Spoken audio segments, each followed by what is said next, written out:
Excel Techno School, Guruvayanakere, Venur. Admission open now.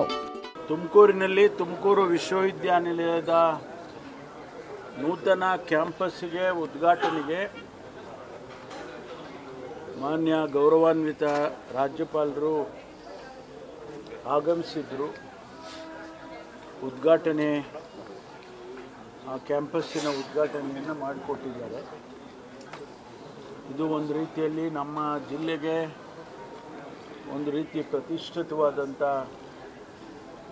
ಶಿಕ್ಷಣ ಕೇಂದ್ರ ಅಂಥೇಳಿ ಇದು ಭಾಳ ದಿವಸದಿಂದ ನೆನೆಗುದಿಗೆ ಬಿದ್ದಿತ್ತು. ಅದನ್ನು ಉದ್ಘಾಟನೆಯನ್ನು ಮಾಡಿಕೊಟ್ಟಿದ್ದಾರೆ. ಈ ಕಾರ್ಯಕ್ರಮದಲ್ಲಿ ಮಾನ್ಯ ಮುಖ್ಯಮಂತ್ರಿಗಳು ಕೂಡ ಆಗಮಿಸಬೇಕಾಗಿತ್ತು. ಮಾನ್ಯ ಮುಖ್ಯಮಂತ್ರಿಗಳಿಗೆ ನಿನ್ನೆ ದಿವಸ ಏನು ಬೆಳಗಾಂನಲ್ಲಿ ಕಬ್ಬು ಬೆಳೆಗಾರರು ಪ್ರತಿಭಟನೆಗಳನ್ನು ಮಾಡ್ತಾ ಇದ್ದಾರೆ. ಕಬ್ಬಿಗೆ ಹೆಚ್ಚು ಬೆಲೆಯನ್ನು ಕೊಡಬೇಕು ಅಂತ ಹೇಳಿ ಅವರೇನು ಸರ್ಕಾರಕ್ಕೆ ಒತ್ತಾಯವನ್ನು ಮಾಡ್ತಿದ್ದಾರೆ. ಆ ಹಿನ್ನೆಲೆಯಲ್ಲಿ ನಿನ್ನೆ ಸಂಪುಟದಲ್ಲಿ ಸುದೀರ್ಘವಾದ ಚರ್ಚೆ ಆಯಿತು. ಆ ಚರ್ಚೆಯ ನಂತರ ಮಾನ್ಯ ಮುಖ್ಯಮಂತ್ರಿಗಳು ಸಕ್ಕರೆ ಕಾರ್ಖಾನೆ ಮಾಲೀಕರುಗಳನ್ನು, ಯಾಕೆಂದರೆ ದುಡ್ಡು ಕೊಡೋರು ಅವರೇ, ಅದಕ್ಕಾಗಿ ಆ ಮಾಲೀಕರನ್ನು ಕರೆದು ಮಾತನಾಡೋದಕ್ಕೆ ತೀರ್ಮಾನ ಮಾಡಿದರು.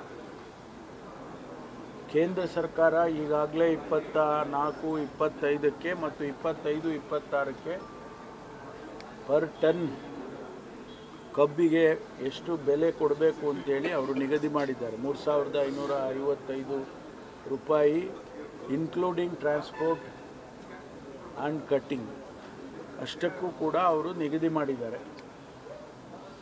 ಅದು ಏನು ರಿಕವರಿ ಆಗುತ್ತೆ, ಆ ರಿಕವರಿ ಆಧಾರದ ಮೇಲೆ ಅದನ್ನು ತೀರ್ಮಾನ ಮಾಡಿದ್ದಾರೆ.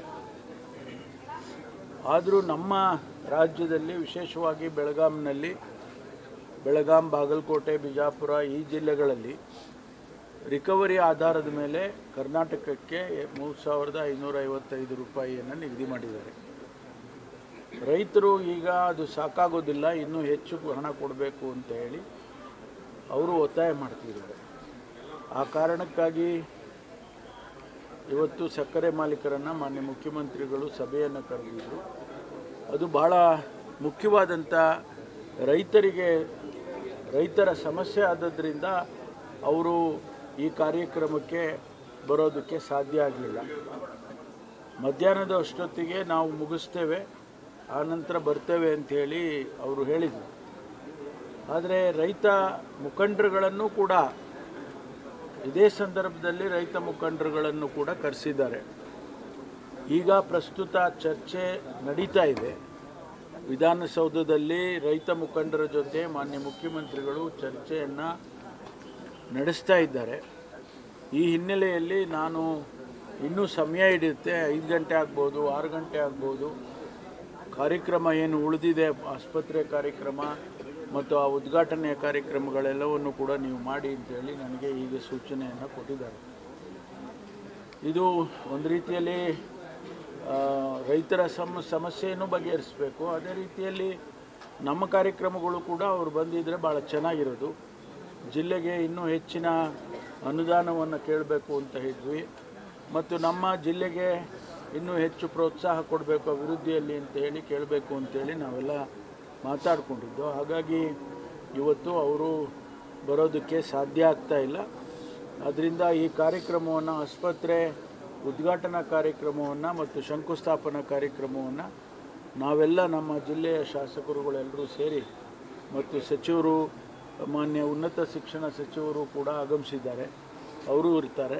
ಅವರು ಮತ್ತು ಶರಣ್ ಪ್ರಕಾಶ್ ಪಾಟೀಲ್ ಅವರು, ದಿನೇಶ್ ಗುಂಡೂರಾವ್ ಅವರು ಕೂಡ ಬರಬೇಕಾಗಿತ್ತು. ಅವರೆಲ್ಲ ಮುಖ್ಯಮಂತ್ರಿಗಳ ಜೊತೆಯಲ್ಲೇ ಬರೋದಕ್ಕೆ ಪ್ಲ್ಯಾನ್ ಮಾಡಿದರು. ಮುಖ್ಯಮಂತ್ರಿಗಳು ಬರ್ತಾ ಇಲ್ಲ ಅಂತ ಅಂದಮೇಲೆ ಅವರು ಕೂಡ ಬರೋದಕ್ಕೆ ಸಾಧ್ಯ ಆಗ್ತಿಲ್ಲ. ನಾವೇ ಆ ಕಾರ್ಯಕ್ರಮವನ್ನು ಮಾಡ್ತೇವೆ. ಹಾಂ, ಔತಣಕ್ಕೆ ಊಟ ಇಲ್ಲರಿ. ನಾನು ಮೊನ್ನೆನೂ ಹೇಳಿದ್ದೀನಿ, ಅದಕ್ಕೆ ಮುಂಚೆನೂ ಹೇಳಿದ್ದೀನಿ, ಮುಖ್ಯಮಂತ್ರಿಗಳು ಯಾವತ್ತೇ ತುಮಕೂರಿಗೆ ಬಂದಾಗ ರಾಜಣ್ಣ ಅವ್ರ ಮನೆಯಲ್ಲಿ ಊಟ ಮಾಡೇ ಹೋಗ್ತಾರೆ. ಅವರಿಗಿರುವಂಥ ಒಂದು ಸಂಬಂಧ ಅದು.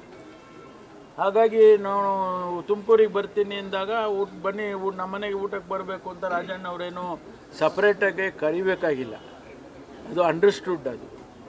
ಆದರೆ ಮುಖ್ಯಮಂತ್ರಿಗಳು ಬಂದು ನನಗೆ ಹೇಳಿದರು, ನೀವು ರಾಜಣ್ಣ ಅವ್ರ ಮನೆಗೆ ಊಟಕ್ಕೆ ಅಲ್ಲಿಂದ ಹೋಗಬೇಕಾಗ್ತದೆ ಕ್ಯಾಂಪಸ್ನಲ್ಲಿ ನಾನು ಊಟ ಮಾಡೋದಿಲ್ಲ, ಗವರ್ನರ್ ಅವರು ಊಟ ಮಾಡಿಸಿ ಕಳಿಸ್ಬೇಕಾಗತ್ತೆ ಅಂತ.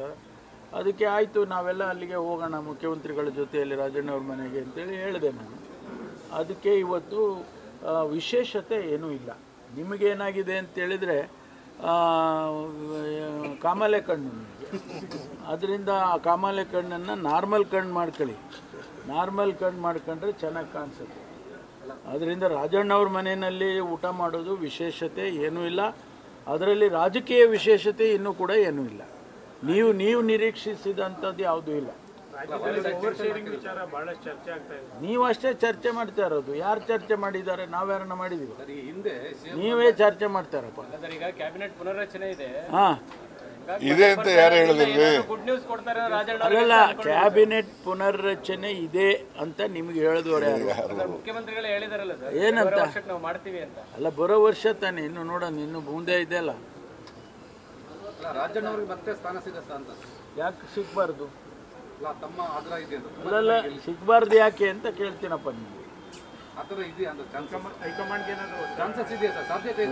ಫಸ್ಟ್ ಆಫ್ ಆಲ್ ಅವ್ರು ಹೇಳಿದ್ದು ಸಂಪುಟ ಪುನರ್ರಚನೆ ಇಲ್ಲ ಇದೆ ಅಂತ ಹೇಳಿದರು. ನಾವು ನಿಮ್ಗೆ ಯಾರು ಹೇಳಿದ್ದು ಅಂದ್ವಿ. ನೀವು ಕನ್ಫರ್ಮ್ ಮಾಡಬೇಕು ಇದೆ ಅಂತ. ನೀವು ಕನ್ಫರ್ಮ್ ಮಾಡಿದ್ಮೇಲೆ ನಾನು ನಿಮ್ಗೆ ಉತ್ತರ ಕೊಡ್ತೀನಿ. ಅಲ್ಲಲ್ಲ, ಹೌದ್ರಿ, ನೀವು ಕನ್ಫರ್ಮ್ ಮಾಡಿ. ನಿಮ್ಗೆ ಯಾರು ಹೇಳಿದರು ಇದೆ ಅಂತ ಹೇಳಿದರು, ಇಂಥ ದಿನಾಂಕ ಹೇಳಿದರು, ಇಷ್ಟು ಗಂಟೆಗೆ ಅಂತ ಹೇಳಿದರು, ಹಾಗೆ ಆಗುತ್ತೆ ಅಂತ ನೀವು ಕನ್ಫರ್ಮ್ ಮಾಡಿಬಿಡಿ, ಆಮೇಲೆ ನಾನು ಹೇಳಿ.